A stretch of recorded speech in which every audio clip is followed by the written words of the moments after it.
अभी पंजाब का तापमान, टेम्परेचर ऑफ इलेक्शंस हम चेक करेंगे पंजाब की जमीन पर उतर।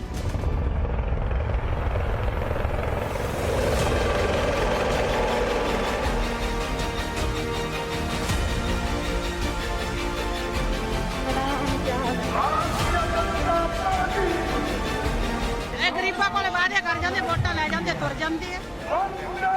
नशा मुक्त पंजाब चाहिए हमें। नशा कैसे रुकेगा? ये मोदी साहब रोकेंगे जी, इनकी हाथ मजबूत होंगे तो ये रोक सकते हैं।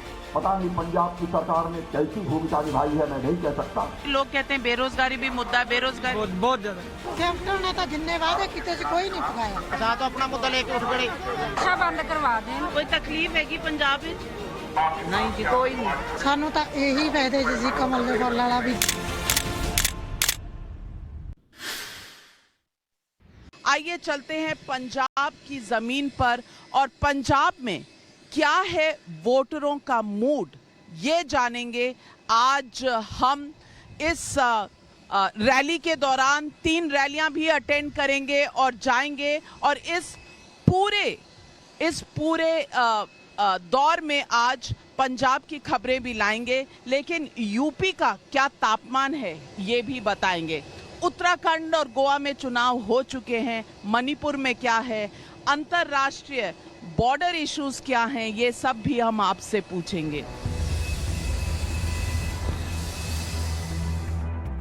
आज सवाल पब्लिक का शो पर हमारे साथ जुड़ रहे हैं देश के रक्षा मंत्री राजनाथ सिंह जी। राजनाथ सिंह जी प्रणाम, नमस्कार। और टाइम्स नाउ नव भारत पर पहली बार आने के लिए बहुत बहुत धन्यवाद। टाइम्स नाउ और टाइम्स नाउ नव भारत चुनाव पर बहुत पैनी नजर रखे हुए है और आप भी 5 प्रांतों में जाकर कैंपेन कर रहे हैं बीजेपी के लिए। मैं आपसे पूछना चाहती हूं कि आपका आकलन क्या है? कल उत्तराखंड और गोवा के चुनाव संपन्न हो गए। पहले तो इन 2 राज्यों के बारे में बता दीजिए कि आपका आकलन क्या है, और ये मत कहिएगा कि बीजेपी आएगी पूर्ण बहुमत से आएगी। मैंने जो सच्चाई है वो मुझे तो कहना ही पड़ेगा। उत्तराखंड और गोवा दोनों राज्यों में क्लियर मेजॉरिटी के साथ भारतीय जनता पार्टी सरकार बनाने जा रही है, इसमें कहीं दो मत नहीं है। उत्तर प्रदेश आपका अपना गढ़ है। उत्तर प्रदेश में आप मुख्यमंत्री रह चुके हैं, आप चुनाव वहां से लड़ते हैं। उत्तर प्रदेश के पहले 2 फेजेस जो हो चुके हैं उसमें अखिलेश यादव का कहना है कि 113 में से 100 सीटें उनको जा रही हैं, क्योंकि ये जो दोनों फेज थे पश्चिमी उत्तर प्रदेश के थे, वेस्टर्न यूपी के, जहां किसान आंदोलन चला और इसकी वजह से बीजेपी को इसका खामियाजा भुगतना पड़ेगा, नंबर 1। और नंबर 2, जाट मुस्लिम अलायंस, और आप जानते हैं किस तरह से जाति और धर्म की अलायंसेस उत्तर प्रदेश में हुआ करती हैं। इसकी वजह से बीजेपी कठिनाई में है, ऐसा विपक्षी दलों का कहना है। आप क्या कहेंगे? वैसे समाजवादी पार्टी के नेता अखिलेश जी कह रहे हैं कि समाजवादी पार्टी को शानदार कामयाबी मिलेगी इस चुनाव में, अथवा 2 फेजेज में जो चुनाव हुए हैं उसमें समाजवादी पार्टी जीत रही है। तो ऐसी ही बातें कमोबेश जब इसके पहले का जो चुनाव हुआ था 2017 में और कांग्रेस पार्टी के साथ इनका अलायंस था, तो उस समय भी इन लोगों ने यही कहा था यह अलायंस क्लियर मेजॉरिटी के साथ गवर्नमेंट बनाने जा रहा है। जितने फेजेस के चुनाव होते गए बराबर यही बोलते गए यह अलायंस आगे है। वो तो पुरानी आदत है, उनको कहने दीजिए। 2017 के चुनाव में आपने देखा मोर देन 300 सीट्स पर भारतीय जनता पार्टी ने विजय प्राप्त की थी और इस बार भी वही स्थिति होने जा रही है। 300 प्लस 10-15 सीटों का इधर उधर हो सकता है, ज्यादा से ज्यादा। हम इस संभावना को नहीं नकारते, लेकिन पिछली बार यदि 315 सीटों पर जीते थे तो परफॉर्मेंस इस बार उत्तर प्रदेश की गवर्नमेंट का योगी जी ने जिस तरीके से चलाई है उसको लेकर सभी संतुष्ट हैं। किसानों का जो आंदोलन 1 साल चला और 1 साल के बाद कानून वापस लिए गए, मैं आपसे पूछना चाहती हूं और सच्चे दिल से बताइएगा कि क्या डैमेज वाज ऑलरेडी डन? क्या बीजेपी की जड़ों को इस आंदोलन ने बिल्कुल हल्का नहीं कर दिया, काट नहीं दिया? पहले तो मैं साफ आपको बता दूं कि इस आंदोलन के कारण भारतीय जनता पार्टी का कोई डैमेज नहीं हुआ। पहली बात तो आप ये समझ लीजिए, क्योंकि लंबे समय तक आंदोलन चला, इसमें कहीं तो मत नहीं। लेकिन जो कानून बने थे कृषि संबंधित, क्योंकि मैं भी किसान परिवार का ही हूं, मुझे नहीं लगता था कि कहीं से यह कानून किसान विरोधी है। और मैं अपने जो किसान नेता हैं वो सभी हमारे मित्र हैं, हमारे ही हैं, लोग हैं। उनसे जब मैं बात करता था, भाई क्लाज वाइज बतलाओ, किस क्लाज में क्या संशोधन कर दिया जाए तो ठीक हो जाएगा, उसके लिए हमारी सरकार पूरी से तैयार है। लेकिन वो क्लाज वाइज क्या संशोधन करना चाहिए, इसको भी वो नहीं बता पाए। इस कारण लंबा आंदोलन खींचता रहा। लेकिन एकाएक हमारे प्रधानमंत्री जी ने किसानों के प्रति जिस संवेदनशीलता का परिचय देते हुए तीनों कृषि संबंधित कानूनों के बारे में कह दिया, इसे हम संसद से रिपील कराएंगे, इसकी कल्पना कभी किसी ने, न तो हमारे आंदोलनकारी मित्रों ने की थी और न हमारे किसान भाइयों ने की थी। लेकिन लोगों का ये भी कहना है कि ये उनकी मजबूती नहीं, ये उनकी मजबूरी बन गई थी। नहीं, इसको मजबूरी क्यों कहा जाए? मजबूरी थी क्योंकि एक साल से आप अटल रहे जिस मुद्दे पर, वो चुनाव आने से पहले आपको उस पर डिसीजन लेना पड़ा, तो ये मजबूरी हुई। डिसीजन लेना ने हमें अपने किसान भाइयों के प्रति भी तो हमारी संवेदनशीलता है। तो एक साल संवेदनशीलता नहीं थी नहीं, और चुनाव से पहले हो गई। एक साल समय लग जाता है, समझाते समझाते बराबर बातचीत का सिलसिला चलता रहा, समझाने में समय लगता है। मैं उत्तर प्रदेश के चुनाव पर वापस आती हूँ और मैं पूछना चाहती हूँ कि आप कहते हैं कि कानून व्यवस्था बेहतर हुई, लोगों को कई स्कीमों के लाभ मिले, गवर्नेंस अच्छा था, लेकिन विकास से ज्यादा अब हिजाब हावी है उत्तर प्रदेश के चुनाव में। आपको लगता है ये संयोग है या प्रयोग? नहीं, कोई हिजाब हावी नहीं है। पहले तो मैं स्पष्ट कर दूं, अब अनावश्यक कुछ लोगों ने इसे मुद्दा बनाने की कोशिश की, लेकिन राजनीतिक दृष्टि से अब देश की जनता काफी जागरूक हो चुकी है। देश की जनता इस सच्चाई को समझती है कि यह मामला भी सब जुडिस है, यानी न्यायालय के विचाराधीन है। लेकिन पहल तो बीजेपी सरकार ने की कर्नाटका में। नहीं, बिल्कुल नहीं, हम लोगों ने पहल नहीं की। पहले मैं स्पष्ट कर दूं आपको, कोई पहल हमारी तरफ से नहीं हुई है। और इस तरीके से समाज को बांट करके टुकड़ों में हम राजनीति नहीं करना चाहते। जाति, पंथ और मजहब के आधार पर राजनीति भारत में किसी ने की है तो कांग्रेस और समाजवादी पार्टी, बहुजन समाज पार्टी जैसी राजनीतिक पार्टियों ने किया है। यह बराबर अपीजमेंट की पॉलिसी करते हैं, तुष्टीकरण की राजनीति, अपीजमेंट की पॉलिटिक्स करते हैं, तुष्टीकरण की राजनीति करते हैं। हमारा मानना है कि राजनीति की जानी चाहिए तो तुष्टीकरण की राजनीति नहीं की जानी चाहिए, इंसाफ और इंसानियत की राजनीति की जानी चाहिए। और हम लोगों का तो एक प्रिंसिपल क्लियर है, justice to all, appeasement of none, और इसी को आधार बनाकर हम। लेकिन राजनाथ जी, कर्नाटका के स्कूलों में, कॉलेजों में ये नोटिफिकेशन तो बीजेपी की सरकार लेकर आई और इसको पूरा एक तरह से नेशनल मुद्दा बना दिया गया है। यानी जो भी एक प्रेस्क्राइब्ड ड्रेस है वो होना चाहिए, यह उन्होंने जारी किया था। आपको लगता है कि होना चाहिए? अब देखिए, मामला सब जुड़ी से, इसलिए इसके बारे में फिलहाल तो मैं नहीं बोलूंगा। न्यायालय का फैसला आ जाने के बाद जिस भी कमेंट की आप उनसे अपेक्षा करूंगी, हमारे कमेंट की अपेक्षा करेंगे, मैं कमेंट करने को तैयार हूं। लेकिन जब मामला सब जुड़ी से है तब मैं कोई विचार व्यक्त करूं।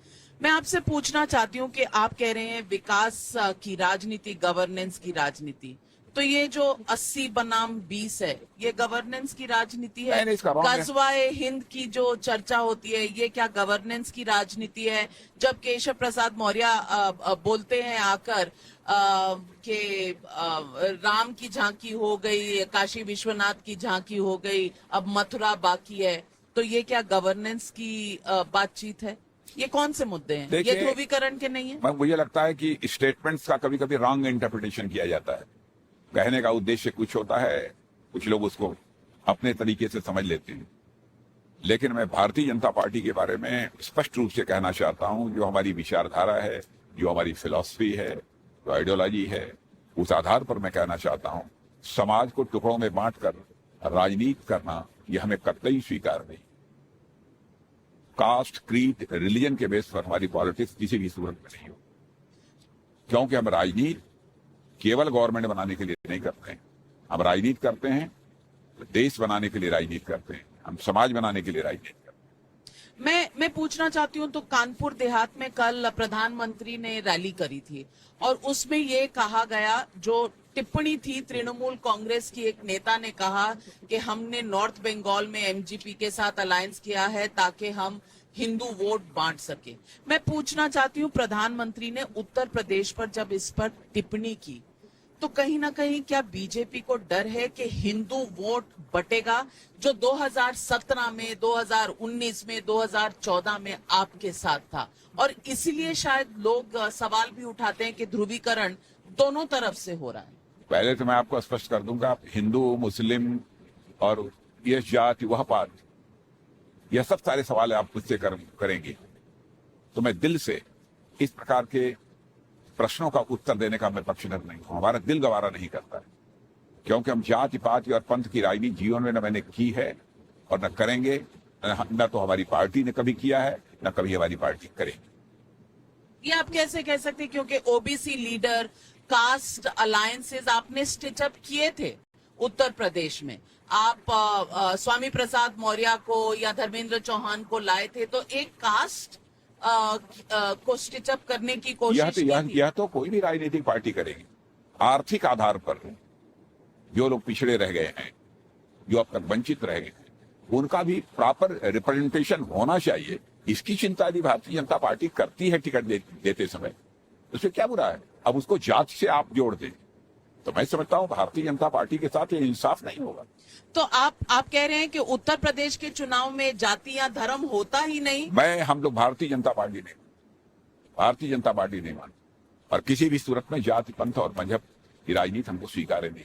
लेकिन राजनाथ जी, बीजेपी की तो पूरी पॉलिटिक्स, पूरी राजनीति 1990 से लेकर जो आपका राम मंदिर का एक अब राम मंदिर की बात को आप सीधे धर्म से जोड़ देती हैं। तो राम और हैं क्या? धर्म के प्रतीक है। सुनिए, राम हमारी आस्था के प्रतीक है।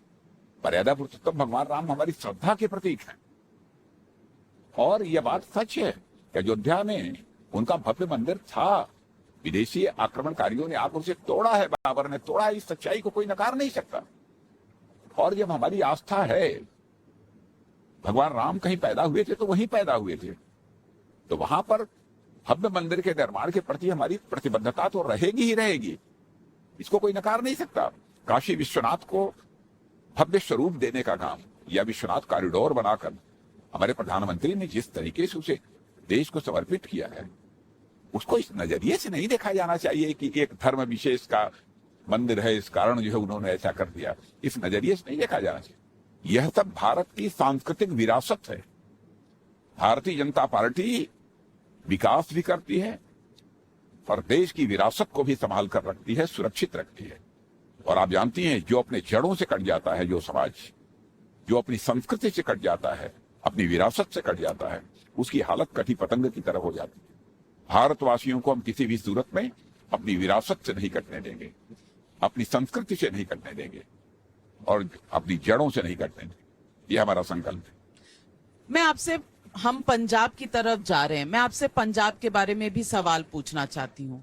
क्या किसानों का मुद्दा पंजाब की राजनीति पर भी हावी नहीं होगा, और क्या बीजेपी को बैकफुट पे होना पड़ेगा पंजाब में? कोई प्रश्न ही नहीं। पंजाब के लोग बहुत जागरूक लोग हैं और पंजाब का कंट्रीब्यूशन इतना बड़ा है आजादी हासिल करने में। शौर्य, पराक्रम और साहस के मामले में भी पंजाब के लोगों ने जो अपनी एक मिसाल बनाकर रखी है, उसकी इज्जत शीश झुकाकर भारतीय जनता पार्टी करती है। और आंदोलन का जहां तक प्रश्न है, आंदोलन समाप्त हो गया। आज वहां का किसान खुश है। मिनिमम सपोर्ट प्राइस, न्यूनतम समर्थन मूल्य पर जो भी उसका धान गेहूं खरीदा जाता है, अब सीधे सीधे उसके अकाउंट में पूरा का पूरा पैसा पहुंच रहा है। लोगों ने इसकी प्रशंसा की है। आप पंजाब जा रहे हैं, पंजाब के लोगों से बात करके देखिएगा। लेकिन इतने सालों से आपने शिरोमणि अकाली दल के साथ एक अलायंस चलाई, जिसमें हमेशा वो सीनियर पार्टनर रहे, आप जूनियर पार्टनर रहे। कल प्रधानमंत्री ने इसकी चर्चा भी की थी। अब जैसे ही किसान आंदोलन समाप्त हुआ, उसके बाद कैप्टन अमरिंदर सिंह, जिनकी वजह से पहले आरोप लगाए जाते थे कि किसान आंदोलन वहां से यहां आया है दिल्ली में, अब वो आपके अलायंस पार्टनर हैं। मैं पूछना चाहती हूँ कि क्या बीजेपी का कोई वजूद है, कोई अस्तित्व है पंजाब में कि वो हमेशा एक ऐसा अलायंस पार्टनर ढूंढता रहता है जो उसका कोई वजूद वहां क्रिएट कर सके? नहीं, अब पंजाब की जनता ने इस सच्चाई को समझ लिया है। पंजाब को ये सब सारा जो अलायंस का चक्कर था, और चाहे श्रोमणी अकाली दल हो अथवा कांग्रेस पार्टी हो, ये पंजाब को डेवलप नहीं होने दिया। और इकोनॉमी की साइज की दृष्टि से भी देखें तो पंजाब अभी बहुत पीछे है, अर्थव्यवस्था के आकार के मामले में भी। और लोग इस सच्चाई को समझते हैं। गुड गवर्नेंस देने वाली यानी अच्छी सरकार चलाने वाली कोई राजनीतिक पार्टी इस देश में है तो अकेली वो भारतीय जनता पार्टी है। क्योंकि हमारे मोदी जी के नेतृत्व में जो हमारी ये सरकार काम कर रही है, इसके भी परफॉर्मेंस को लोग देख रहे हैं। और आदरणीय अटल बिहारी वाजपेयी जी की सरकार के भी परफॉर्मेंस को इस देश की जनता ने देखा है। अब लोग चाहते हैं, कई बार हम लोगों ने टेस्ट कर लिया श्रोमणी अकाली दल को और कांग्रेस को पंजाब में, भारतीय जनता पार्टी के अवसर मिलना चाहिए। इसलिए भारतीय जनता पार्टी और अलायंस को पंजाब की जनता इस बात पूरा समर्थन देगी। और हम सरकार पंजाब में बनाने जा रहे हैं। सरकार बना लेंगे। क्या बात करते हैं? लोग कह रहे हैं हंग असेंबली होगी। अगर वहां कंपटीशन है तो कांग्रेस और आम आदमी पार्टी कहने दीजिए, चुनाव के बाद मिलेंगे। आम आदमी पार्टी आगे नहीं चल रही। अरे आम आदमी पार्टी क्या बात कर, आम आदमी पार्टी को जो है दिल्ली में सरकार चलाना है उसके लिए मुश्किल है। अब वो कहते हैं कि हम नशाबंदी कर देंगे, हमारी सरकार आएगी पंजाब में। तो आम आदमी पार्टी नशाबंदी करेगी? यहाँ सब दिल्ली में शराब की दुकानें सब खुली हुई हैं, वो क्या नशाबंदी करेंगे? लेकिन भगवंत मान आपकी पार्टी लेकिन देखेंगे भारतीय जनता पार्टी की सरकार बन जाएगी तो मैं देखता हूं कौन ड्रग्स का कारोबार करता है। देखेगी हमारी सरकार, ड्रग्स का कारोबार बंद करेंगे। उसके कारण जो है स्वाभाविक रूप से अपराध भी बढ़ता है। और वैसे ही कानून और व्यवस्था के मोर्चे पर हाँ कांग्रेस की सरकार पूरी तरह से फ्लॉप रही है। तो आपकी जो कंपटीशन है सरकार बनाने के लिए पंजाब में, अगर आप समझते हैं आप सरकार बनाने के कहीं करीब भी आ सकेंगे, तो वो कांग्रेस से है या आम आदमी पार्टी से है? अरे किसी से नहीं है। हम ये नहीं देखते किससे कंपटीशन है। दोनों लड़ रहे हैं। वो आपस में जो कांग्रेस में लड़ाई है सिद्धू बनाम चन्नी, आप हाँ पहले आपस में लड़ लें तब हमसे लड़ेंगे। तो मैं पूछना चाहती हूँ, सिद्धू जी तो आपकी पार्टी में भी रह चुके हैं, तो अब सिद्धू इतने खराब क्यों हो गए? पाकिस्तान के इतने दोस्त क्यों हो गए? जब आपकी पार्टी में थे तो इतना प्रॉब्लम नहीं था। नहीं, उनकी समझ में बात देर में आई कि उनके लायक पार्टी वही है कांग्रेस पार्टी, जिसमें जाकर आप देख रही हैं कि अब दोनों के बीच किस तरीके से, मुख्यमंत्री और सिद्धू के बीच किस प्रकार का पर चल रहा है। चाहे चन्नी जी हो, चाहे राहुल गांधी हो, चाहे कोई भी विपक्षी पार्टी हो, वो कहती है कि आपकी सबसे बड़ी अलायंस पार्टीज आपकी एजेंसीज हैं। क्योंकि चन्नी जी के नेफ्यू के घर में रेड हो जाती है, उनके भतीजे के घर में रेड हो जाती है। चुनाव के दौरान ममता बनर्जी कहती थी बंगाल के चुनाव में वहां रेड होती थी। तो चुनाव के दौरान ये एजेंसी, देखिए सच्चाई है, अलायंस कैसी है? सच्चाई ये है कि कांग्रेस पार्टी चाहे आम आदमी पार्टी को ये सब जानती हैं, जनहित के मुद्दों पर भारतीय जनता पार्टी की सरकार ने केंद्र में मोदी जी के नेतृत्व में और जिन राज्यों में भी भारतीय जनता पार्टी की सरकारें काम कर रही हैं, जनहित के मुद्दे पर बहुत ही प्रभावी काम किया है। इसलिए वो इधर उधर की बातें कर रहे हैं। इस सच्चाई को भी समझते हैं। और कोई भी एनालिस्ट होगा तो स्वाभाविक रूप से इस नतीजे पर पहुंचेगा कि भारत में कंपैरेटिवली गुड गवर्नेंस देने वाली कोई राजनीतिक पार्टी है तो भारतीय जनता पार्टी है। राजनाथ जी, हम फरीदकोट में उतरने वाले हैं थोड़ी देर में। उतरने से पहले एक सवाल पूछूंगी। आप रक्षा मंत्री हैं देश के, प्रधानमंत्री के सिक्योरिटी के मामले में जिस तरह से चूक हुई पहले जनवरी में, और कल भी प्रधानमंत्री ने विस्तार से कहा कि वो मंदिर जाना चाहते थे और उन्हें मंदिर जाने नहीं दिया गया था।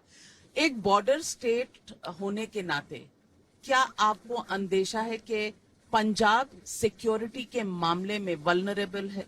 वल्नरेबल है, इसमें कहीं दो राय नहीं है। लेकिन विडंबना यह है कि सरकार जिस व्यक्ति के अथवा जिस राजनीतिक पार्टी के हाथों में, यह वहां पर कानून और व्यवस्था के हालात दुरुस्त नहीं कर सकती। जो मुख्यमंत्री प्रधानमंत्री को सुरक्षा न दे पाए, उसकी सुरक्षा न कर पाए, क्या करेगा पंजाब की सुरक्षा? सच्चाई है कि उन्हें कुर्सी पर बने रहने का कोई नैतिक हक नहीं था। लेकिन चन्नी साहब कह रहे हैं, उनका बयान आज सुबह ही आया है कि कल वो उड़ना चाहते थे और रोपड़ जाना चाहते जहां राहुल गांधी जी थे, उनके हेलीकॉप्टर को उड़ने की परमिशन नहीं मिली। उसका जवाब मोदी जी ने दे दिया है। उसका जवाब दे दिया है। जब प्रधानमंत्री कहीं पर जाता है, राष्ट्रपति जाता है, तो उसकी सिक्योरिटी की एक अपनी व्यवस्था होती है। उनके समय के भी जब प्रधानमंत्री जाते थे, राष्ट्रपति जी जब जाते थे, तो वह जो भी व्यवस्था सुरक्षा की होती थी, प्रायोरिटी मिलती है। हाँ, स्वाभाविक है, प्रायोरिटी उसको मिलती है और देनी ही चाहिए। तो आपको लगता है इस पर राजनीति जो हो रही है? बिल्कुल नहीं, राजनीति नहीं की जानी चाहिए। लेकिन राजनीति हो रही है, ये आप मानते हैं? राजनीति को अब कोई मुद्दा शेष नहीं बचा है। डेवलपमेंट इन लोगों ने कभी किया नहीं। कानून और व्यवस्था के मोर्चे पर पूरी तरह से विफल रहे। अराजकता बढ़ती ही चली गई, ड्रग्स का कारोबार बढ़ता ही चला गया, नौजवानों की जिंदगी को इन लोगों ने बर्बाद किया है।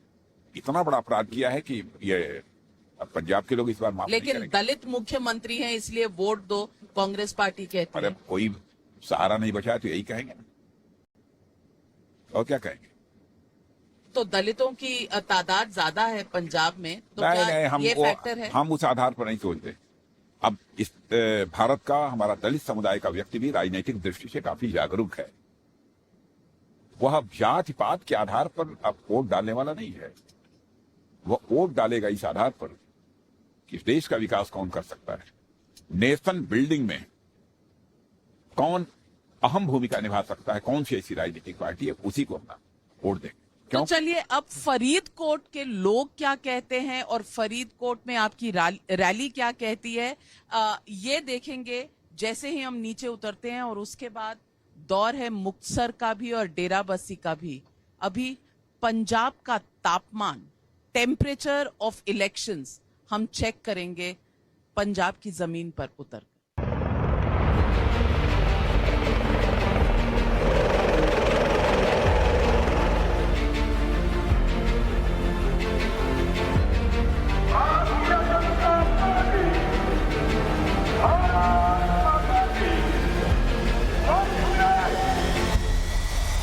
पंजाब के मुद्दे क्या हैं? आपको क्या चाहिए चुनाव में? किस पार्टी से क्या चाहिए? कुछ नहीं चाहिए? चाहिए बच्चे की पढ़ाई चाहिए। तो बच्चे की पढ़ाई कौन करवाए? मोदी करवाए, सरकार करवाए। तो मोदी की सरकार करवाएगी कि कांग्रेस की सरकार करवाएगी? मोदी की करवाएगी। तो यहाँ पे बदलाव लाना चाहते हो या आप कांग्रेस को वोट देना चाहते हो? क्या है मन में? कुल जनों को ज्यादा बचता है, कोई कुछ करने वाला कांग्रेस ने देता, कुछ नहीं देता कांग्रेस। और आम आदमी पार्टी? आम आदमी पार्टी देगी, पानी फ्री देगी। ਇਹ ਤਾਂ ਬਾਅਦ ਇਹ ਲੋਕਾਂ ਦੇ ਕੋਈ ਕੁਝ ਨਹੀਂ ਦਿੰਦਾ। ਇਹ ਗਰੀਬਾਂ ਕੋਲੇ ਵਾਅਦੇ ਕਰ ਜਾਂਦੇ, ਵੋਟਾਂ ਲੈ ਜਾਂਦੇ, ਤੁਰ ਜਾਂਦੇ ਆ। जो डिफेंस मिनिस्टर जी आए हैं, इनके हमारे जो मुद्दे हैं वो सिर्फ यही हैं, जो नशा मुक्त पंजाब चाहिए हमें। हाँ, ठीक है, और बेरोजगारी बहुत ज्यादा है, घर घर नौकरी। घर घर नौकरी चाहिए, और ऐसी जो मेन मुद्दे यही हैं हमारे। नशा तो बेरोजगारी सिर्फ पंजाब में है या उत्तर प्रदेश जहाँ चुनाव हो रहे हैं वहाँ भी है? नहीं, पंजाब में ज्यादा जी। पंजाब में नंबर 1 है। आप पंजाब में नंबर 1 बेरोजगारी है और नशा सबसे टॉपर पे है पंजाब के अंदर। तो नशा कैसे रुकेगा? ये मोदी साहब रोकेंगे जी। इनकी हाथ मजबूत होंगे तो यही रोक सकते हैं। हमें तो पूरा विश्वास है उन पे। लेकिन लोग तो कहते हैं कि यहाँ जो है कंपटीशन कांग्रेस और आम आदमी पार्टी में है। तो उनको कंपटीशन लड़ने दो, आप तो जीत के निकल जाएंगे ना आगे। इनको लड़ते रहने दो। और बेरोजगारी, लोग कहते हैं बेरोजगारी भी मुद्दा है। बेरोजगारी बहुत ज्यादा, बहुत ज्यादा। और ये जो किसान के जो कानून आए थे, उससे कहते हैं बीजेपी के खिलाफ हो गई है हवा। ये जो वोटर लेके उड़ जाते हैं ना, उड़ जाते हैं वोट लेके। लेकिन किसानों का मुद्दा नहीं रहेगा? किसानों का मुद्दा नहीं रहे, नहीं है? किसानों का मुद्दा नहीं है? किसानों का मुद्दा है? नहीं, कुछ कह नहीं सकते इस बारे में। कुछ कह नहीं सकते? क्यों? दिल खोल के बोलो, युवा हो। कोई तकलीफ हैगी पंजाब विच? नहीं जी कोई नहीं, कोई नहीं हैगी। कोई नहीं। राजी खुशी? बहुत कोई राजी खुशी नहीं गई। कोई राजी खुशी नहीं है। जड़ नशा च आई जाते वो कादे विच राजी खुशी है। नशा सबसे बड़ी प्रॉब्लम है। हाँ कौन सी सरकार करेगी नशा? सानू तो यही फायदे च सी कमल दे फल वाला भी जेड़ा ਇਹਦੇ ਚ ਕਰਫਿਊ ਲੱਗੇ ਚ ਵੀ ਦਿੰਦਾ ਸੀ ਰਾਸ਼ਨ। किसानों ने अपना मुद्दा तो हल कर लिया जी, तो जो मजदूर है उसका मुद्दा कौन हल करेगा? मजदूर को भी आगे आना चाहिए। किसान तो अपना मुद्दा लेके उठ पड़े, सैनिक वाले सारा कुछ हो गया, रोला गरीब कहाँ जाएगा? गरीब तो सब जगह मरेगा। कैप्टन ने तो जिन्ने वादे किए कोई नहीं पकाया। नशे का ही, हाँ जी, नशा बंद करवा। लोगों को लगता है कि नशे का मुद्दा सबसे बड़ा मुद्दा है। कहते हैं किसानों का मुद्दा अगर हो चुका है, उनकी सुनवाई हो चुकी है, तो गरीबों का मुद्दा कौन उठाएगा? और हर आदमी अब ये समझने लग गया है कहीं ना कहीं कि डबल इंजन की सरकार, शायद उसके पास कोई फॉर्मूला होता है जिससे राज्य को भी कुछ मिलता है। तो क्या डबल इंजन का जो फॉर्मूला उत्तर प्रदेश में चल रहा है उसका पंजाब पर भी असर होगा? देखने वाली बात है, सोचने वाली बात है।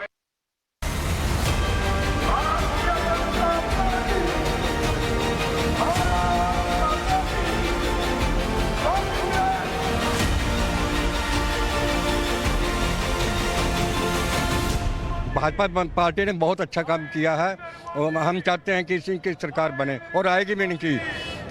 कैसे आएगी? कांग्रेस की सरकार है, आम आदमी पार्टी कह रही है कांग्रेस सरकार ने कुछ भी नहीं किया जी।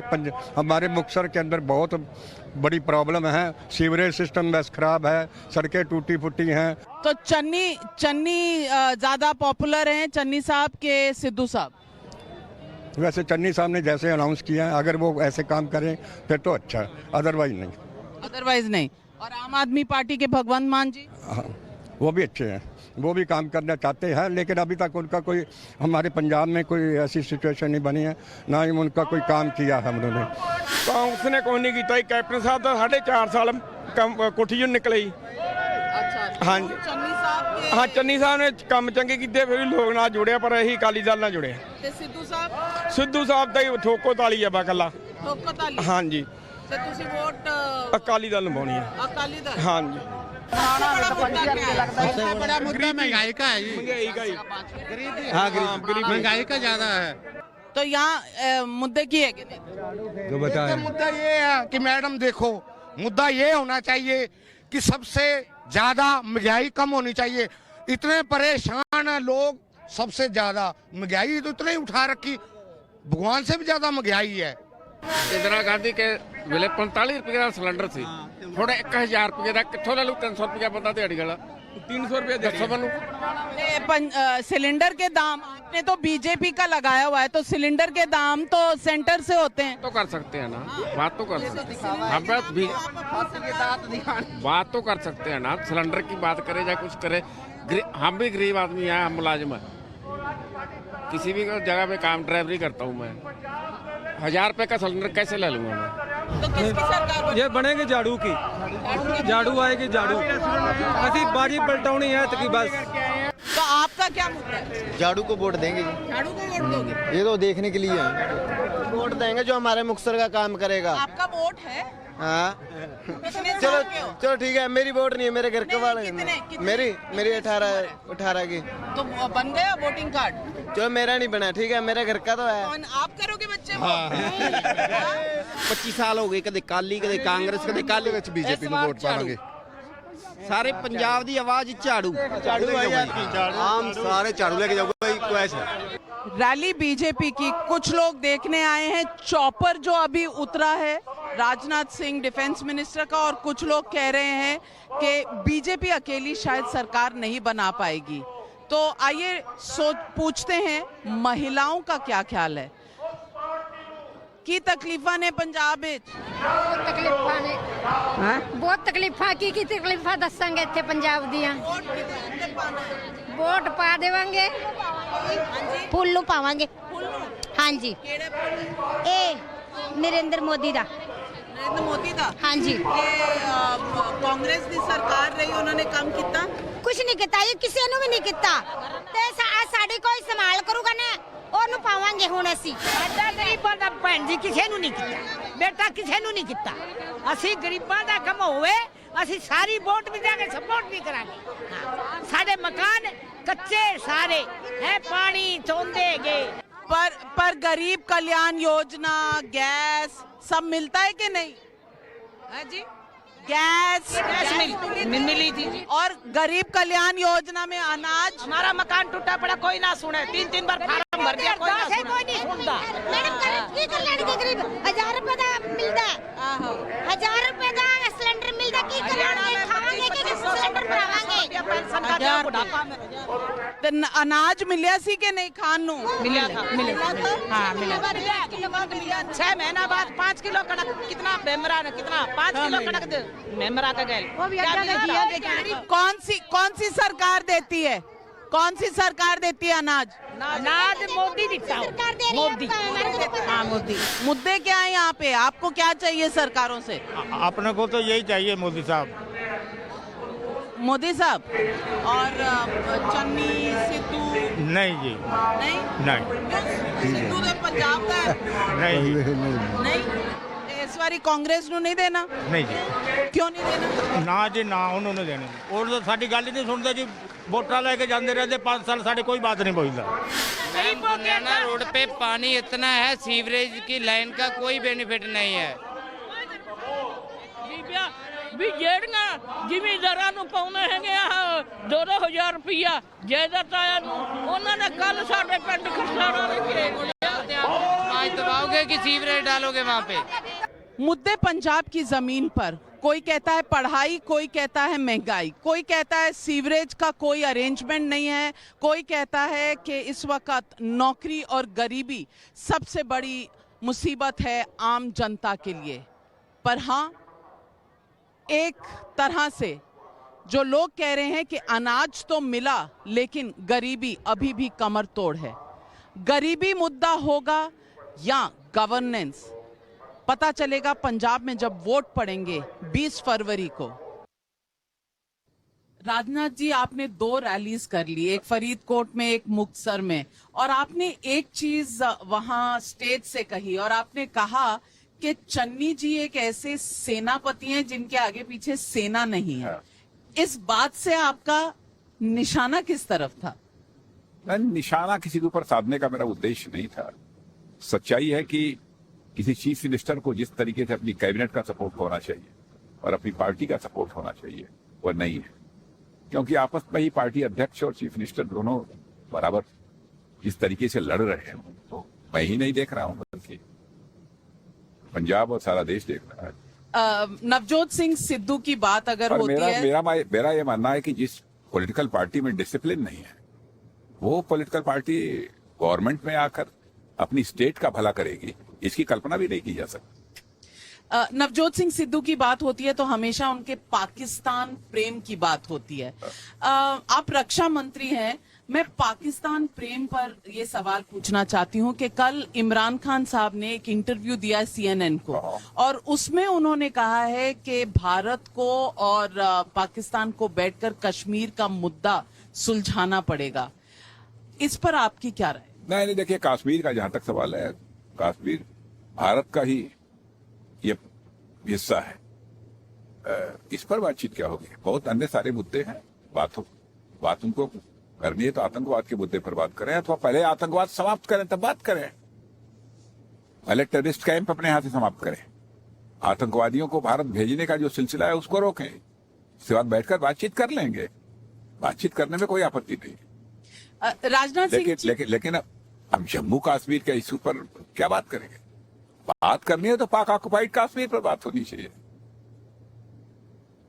तो पाक ऑक्युपाइड कश्मीर पर तो एक स्टेटमेंट भी पार्लियामेंट में दिया था गृह मंत्री ने और कहा था कि ना सिर्फ कश्मीर हमारा है, हम POK भी लेकर रहेंगे। तो 2024 से पहले होगा? नहीं, ये स्टेटमेंट एक बार नहीं, रेजोल्यूशन पार्लियामेंट कई बार कर चुका है, पर लेना तो बाकी है POK। हाँ, तो मैंने रेजोल्यूशन तो है हमारा, संसद का रेजोल्यूशन है, किसी एक पॉलिटिकल पार्टी का नहीं है। पर ये होगा कब? ये होगा कब? देखिए, ये सब बहुत सारी चीजें ऐसी होती हैं जो कि भविष्य के गर्भ में छिपी रहती हैं। लेकिन देश और विपक्ष हमेशा सवाल पूछता रहता है, और कल पुलवामा की तीसरी एनिवर्सरी थी और विपक्ष क्या सवाल पूछेगा? विपक्ष भी तो, जो संसद में जो प्रस्ताव पारित हुआ है उसमें विपक्ष भी साथ था, विपक्ष क्या सवाल पूछेगा? लेकिन राहुल गांधी जी का कहना है, और कल केसीआर जो तेलंगाना के मुख्यमंत्री हैं उन्होंने भी कह दिया कि सर्जिकल स्ट्राइक्स की एविडेंस होनी चाहिए, प्रूफ होना चाहिए। मैं आपसे सवाल ये पूछना चाहती हूँ कि अब इस बात को 3 साल हो गए, आपकी सरकार डिटेल में कोई प्लानिंग की या प्रोसीजर की बात नहीं कर रहा, लेकिन हुआ क्या था? क्या ये देश को बताना नहीं चाहिए? नहीं, मैं तो बोल ही रहा हूँ ना क्या हुआ था। इससे ज्यादा जानने की क्या जरूरत? कितने लोग मारे थे, कितने लोग मारे थे, ये तो आज नहीं, ये कभी अब चाइना और भारत के बीच जो हुआ है अथवा दुनिया किसी दूसरे देश के बीच होता है, कोई ये कहता है कितने लोग किधर के मारे गए? कोई किसी ने बतलाया है कि इतने हमने मारे? तो आपने चाइना की बात करी तो मैं कहूंगी कि गलवान का मुद्दा भी कई बार उठता है। और कहा जाता है कि हमेशा आरोप आप पे और आपकी सरकार पे लगता रहता है कि हमने जमीन उन्हें दे दी है। इस पर कभी कोई डिटेल में पार्लियामेंट में स्टेटमेंट और क्या स्थिति है बॉर्डर एरिया को लेकर, ये कभी जाहिर क्यों नहीं होता? एंटनी साहब जो फॉर्मर डिफेंस मिनिस्टर रहे हैं, शरद पवार साहब, दोनों को के साथ बैठकर, मैं भी बैठा हुआ था, आर्मी चीफ और आर्मी के कुछ ऑफिसर्स भी थे, उन्होंने प्रॉपरली ब्रीफ कर दिया। इतना आश्वस्त रहिए, भारत का मस्तक झुकने नहीं पाएगा, भारत का मस्तक ऊंचा रहेगा। अरुणाचल से अभी एक बच्चे को भी अगवा कर लिया गया था, और चाइना को लेकर हमेशा ये अंदेशा बना रहता है कि चाइना हम पर हावी है, उनका इंफ्रास्ट्रक्चर बन रहा है। अरुणाचल से लेकर लद्दाख तक कहीं ना कहीं भारत की जो बॉर्डर एरिया है, आप आज ये दावे के साथ कह सकते हैं उसका हर इंच महफूज है? एकदम पूरी ताकत लगा देंगे कि हर एक इंच महफूज रहे। लेकिन फिर भी वो हमारे लोग उठाकर ले जाते हैं। ले गए तो वापस भी तो तुरंत किया उन्होंने। 14 राउंड टॉक्स के हो चुके हैं। उसके भी क्या रहे हैं, पहले उसकी मैं चर्चा नहीं कर सकता पब्लिकली, कैसे हुआ क्या हुआ ये मालूम है कुछ तो नहीं बतलाया जा सकता। हम क्या करते हैं ये भी मैं नहीं बतला सकता। और तो जो लोग जो लोग शासन में रह चुके हैं और जिन्होंने कि Bharat China relations, Bharat China के बीच जो कुछ भी होता है इसकी जानकारी होगी, मैं समझता हूं कि वो भी इस संबंध में नहीं बोलेंगे। आप कह रहे हैं कि आपने AK एंटनी साहब, पूर्व रक्षा मंत्री, और शरद पवार जी को ब्रीफिंग दी है, तो क्या आपका कहना यह है कि वो राहुल गांधी को कन्विंस नहीं कर पाए हैं? आपने उन्हें सारी इंफॉर्मेशन दी थी। राहुल गांधी ये सवाल बार बार क्यों उठाते हैं? दोनों फॉर्मर डिफेंस मिनिस्टर से सारे बॉर्डर की स्थिति को अच्छी तरह से वो लोग समझते हैं, दोनों लोग सीजन पॉलिटिशियंस हैं। राहुल गांधी नहीं समझते? नहीं, ये फॉर्मर डिफेंस मिनिस्टर रह चुके हैं। मैंने कहा ना, मैं किसी को ये नहीं कहना चाहता कि वो नहीं समझते, पर ये मुद्दा उठता रहता है, चाहे पार्लियामेंट हो या उसके बाहर हो। मैंने कहा ना, मैंने ब्रीफ कर दिया है। देश की सुरक्षा, देश की एकता, संप्रभुता और अखंडता के सवाल पर पॉलिटिक्स नहीं होनी चाहिए, सारे देश को एकजुट होना चाहिए। तो ये पुलवामा का प्रूफ जो मांगते हैं कि उसके बाद सर्जिकल स्ट्राइक्स हुई थी, क्या हुआ था, आपको लगता है अभी सही समय नहीं है और कुछ विस्तार से बताने का? विस्तार से बताने का, देखिए, केवल जब कभी दो देशों के बीच विवाद होता है तो वो केवल दो देशों के विवाद तक ही सीमित नहीं होता है, ये पूरी इंटरनेशनल डिप्लोमेसी के साथ ये लिंक्ड होता है। पहले बहुत सारी ऐसी बातें होती हैं जिस पर कि कमेंट नहीं किया जा सकता अथवा डिस्क्लोज भी नहीं किया जा सकता। क्या केवल दो देशों के बीच का वो मामला नहीं होता है, यानी दो देशों के बीच संघर्ष होता है, यह इंटरनेशनल डिप्लोमेसी से भी लिंक्ड है। इस दौर में जब हम बात कर रहे हैं तो यूक्रेन और रशिया के बीच टेंशन बहुत ज्यादा है और अंदेशा ये है कि रशिया कभी भी यूक्रेन पर आक्रमण कर सकता है, ऐसा कुछ विशेषज्ञों का कहना है। भारत इसमें कहाँ है?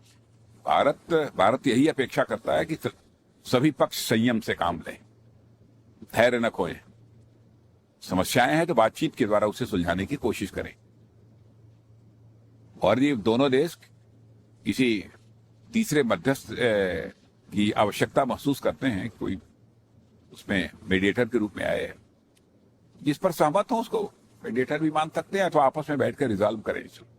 लेकिन ये तो बहुत क्लियर हो गया है कि यूक्रेन और यूनाइटेड स्टेट्स एक तरह से एक तरफ हो गए हैं और रशिया दूसरी तरफ है।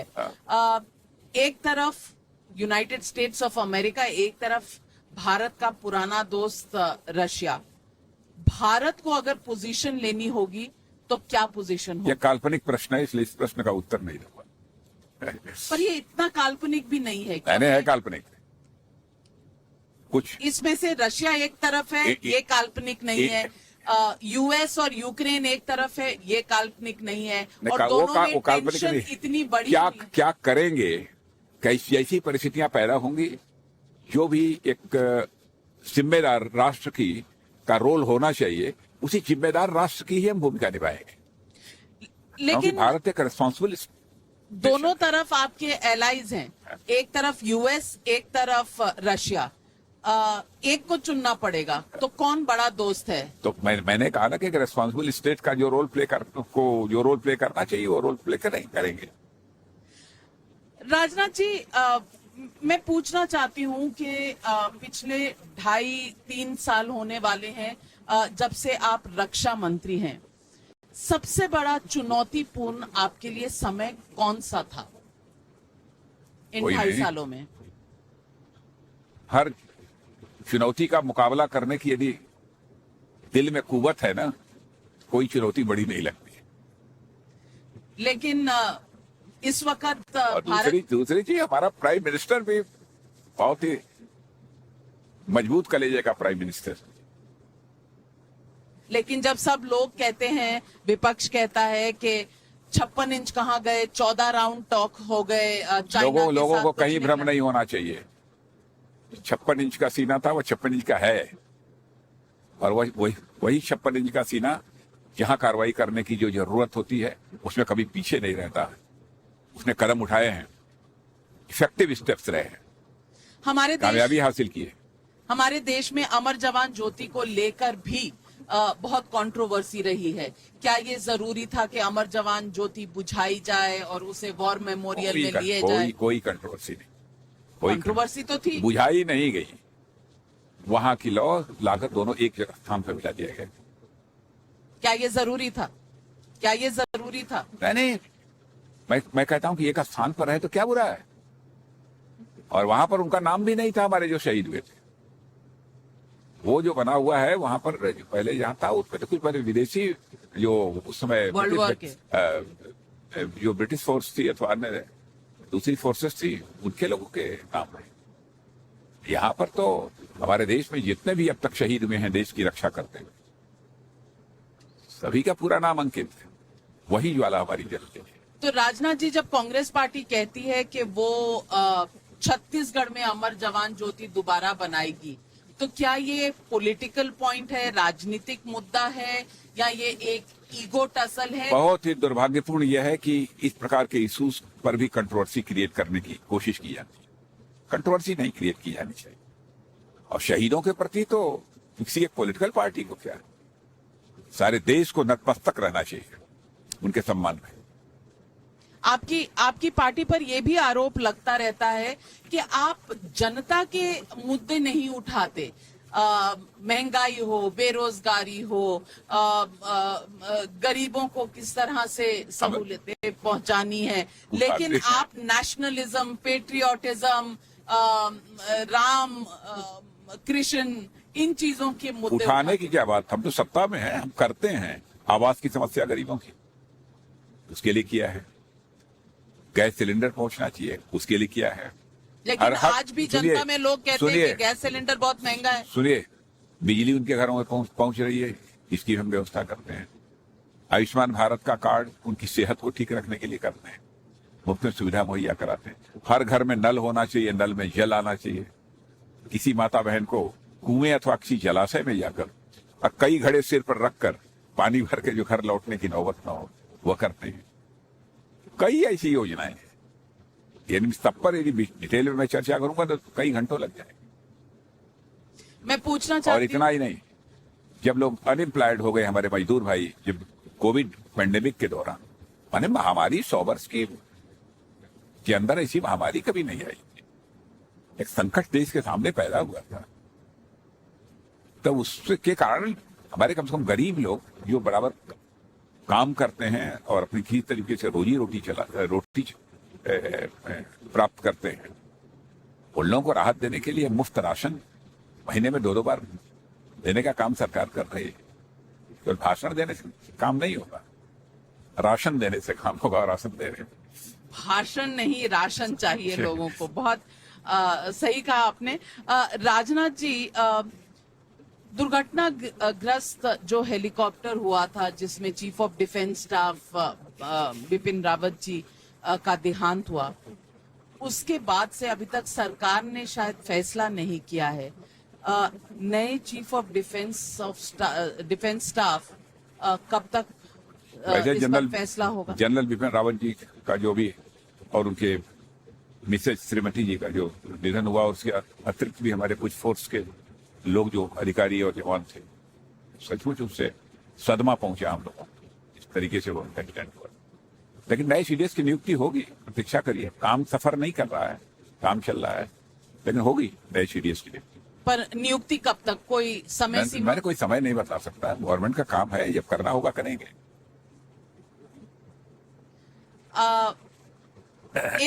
एक सवाल पूछूंगी क्योंकि हम इलेक्शन के दौरे पर हैं, तो इन 5 राज्यों के चुनाव में अगर बीजेपी यूपी में अपनी सीटें कम कर लेती अरे है, क्या काल्पनिक प्रश्न, कम भी कैसे? काल्पनिक है, कम होगी ही नहीं, कम नहीं होगी। हाँ, कितनी दिवा स्वप्न मत देखिए, इसे कहते हैं दिन में स्वप्न देखना, मत देखिए।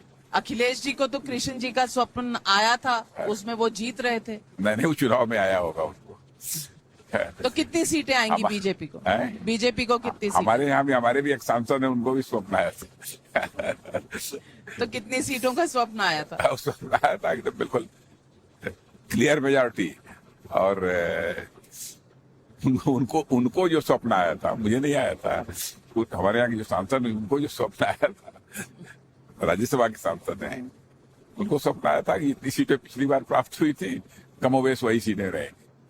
और उत्तराखंड जीतेंगे। वहां तो प्रथा रही है, एक बार बीजेपी एक बार कांग्रेस। उत्तराखंड ने कभी किस साल में रिपीट नहीं किया? नहीं, हम लोगों ने कहा कि उत्तराखंड का डेवलपमेंट चाहते हैं तो कुछ समय तक एक अस्थायी गवर्नमेंट होनी चाहिए, 10-15 वर्ष। और यह बात लोगों को अपील करती है, और लोग इस हकीकत को समझते हैं कि एक बार उसको एक बार इसको, माने इस उससे बाहर आना चाहिए। और गोवा में लोग कहते हैं कि सीटें जितनी मर्जी आए, सरकार बीजेपी इसलिए बना लेती है क्योंकि हॉर्स ट्रेडिंग कर लेती है। नहीं, हॉर्स ट्रेडिंग वगैरह नहीं। पिछली बार ऐसी ही बनी थी मणिपुर और गोवा। अरे लोग खुद ही जिसको आना होता आते हैं, और वैसे इस बार तो क्लियर मेजॉरिटी मिलने जा रही है। और मणिपुर, आप कल मणिपुर में मणिपुर में तो एकदम बिल्कुल क्लियर है, कोई सवाल ही नहीं, वहां भी कोई संकट नहीं। आपके यहाँ टिकट्स के बंटवारों पर बहुत आक्रोश था। मैं कल मणिपुर में था, बहुत ही मैंने सारी जानकारी प्राप्त की क्या हो रहा है। कल जब मैं गया था, फ्लैग होस्टिंग का दिन था वो। अब फ्लैग होस्टिंग बहुत ही एक बिल्कुल एक जैसे त्योहार मनाया जाता है उस तरीके से लोग मनाते हैं, और फ्लैग होस्टिंग करते हैं एकदम बिल्कुल मुहूर्त देखकर, उसे 1 सेकंड भी इधर उधर न होने पाए, कोशिश लोगों की यही रहे। सवाल पब्लिक का, पर मैं 4 सवाल जो पब्लिक ने पूछे हैं वो पूछना चाहती हूँ। सबसे पहला सवाल जो पब्लिक का है वो ये है कि बीजेपी महंगाई के लिए क्या कर रही है, महंगाई कम करने के लिए। कोविड पैंडेमिक की एक क्राइसिस थी, इतनी बड़ी क्राइसिस, स्वाभाविक है कि उसका अर्थव्यवस्था के ऊपर असर पड़ेगा, इसमें कहीं दो राय नहीं। देश की जनता राजनीतिक दृष्टि से काफी जागरूक हो चुकी है, चीजों को समझती है, और लोगों को विश्वास है कि मोदी जी भारत के प्रधानमंत्री हैं। इस चुनौती पर भी वो विजय प्राप्त करेंगे। दूसरा सवाल, और दूसरी चीज, हमारे यहाँ तो एक पैंडेमिक की इतनी बड़ी क्राइसिस थी, तब यह स्थिति पैदा हुई है। 5 point something rate of inflation, 6.01। अरे मैंने कहा 6.01 होगा, लेकिन डबल डिजिट में कांग्रेस के रिजीम में पहुंचा है, जबकि कोई क्राइसिस नहीं थी कंट्री के साथ। इसको भूलिए मत। लोगों का ये भी पब्लिक से, लेकिन आम लोगों को राहत मुहैया करा रहे हैं, यह बात भी ध्यान में होनी चाहिए। पब्लिक का एक और सवाल ये है कि अगर विकास का इतना कार्य हो रहा है और विकास ही आपका मुख्य मुद्दा है उत्तर प्रदेश में, तो ये हिजाब की बातें बीजेपी के कई नेता क्यों करते हैं? नहीं, दूसरे लोग बोल रहे हैं, हम लोग कहाँ हिजाब वगैरह की बात बोल रहे हैं। तो ये ध्रुवीकरण नहीं है? नहीं, हिजाब तो वो लोग ध्रुवीकरण की राजनीति तो करती है, सारी अपोजिशन की पार्टीज कर रही है। हम लोग ध्रुवीकरण की पोलराइजेशन की पॉलिटिक्स नहीं करते। हम लोगों का प्रिंसिपल साफ है, justice to all, appeasement of none. Rajnath ji, जाते जाते बस एक सवाल पब्लिक का, इस चुनाव से मैसेज क्या है? क्योंकि ऑपोजिशन में एक कंपटीशन चल रहा है। ममता बनर्जी कहती है कांग्रेस को हटना चाहिए, उनको मुख्य ऑपोजिशन पार्टी होना चाहिए। दूसरी तरफ आम आदमी पार्टी धीरे धीरे कांग्रेस की जगह लेती जा रही है कुछ राज्यों में। तो 2024 के लिए इन चुनाव से क्या मैसेज रहेगा? कांग्रेस की सारी जगह तो हम लोगों ने ले ली है, बचा किसके लिए? विपक्ष में आम आदमी पार्टी भी ले रही है, तृणमूल भी ले रही है उनकी जगह। अरे ठीक है, कुछ ना कुछ पॉलिटिकल पार्टी तो हेल्दी डेमोक्रेसी में रहनी ही चाहिए। तो इस चुनाव में मैसेज 2024 का क्या रहेगा? 2024 में क्लियर है। यही सवाल लोगों ने उस समय भी पूछा था 2019 में क्या होगा। हम लोग कहते थे पहले से ज्यादा सीटें आएंगी, लोग विश्वास नहीं करते। 2024 में इससे भी ज्यादा सीटें आएंगी लोकसभा, 303 से ज्यादा। हाँ जी। अगर कॉन्फिडेंस हो तो राजनाथ सिंह जी जैसा, क्योंकि उन्हें ना इन 5 राज्यों के चुनाव में कोई मुश्किल नजर आ रही है और 2024 भी लगभग तय ही समझ रहे हैं। और दूसरी चीज, कॉन्फिडेंस जो नहीं होगा वो न चुनाव जीत सकता है और न जंग जीत सकता है। तो जंग किसके साथ होने जा रही है? अब मैं बात कह रहा हूँ, हो ही तो कॉन्फिडेंस है चुनाव भी जीतने का, जंग भी जीतने का। देखेंगे 10 मार्च को क्या होता है। और 10 मार्च को टाइम्स नाउ और टाइम्स नाउ नवभारत पर देखते रहिएगा, क्योंकि सबसे सटीक रिजल्ट हम ही लेकर आएंगे। On board the aircraft with union defence minister Rajnath Singh, Navika Kumar for times now.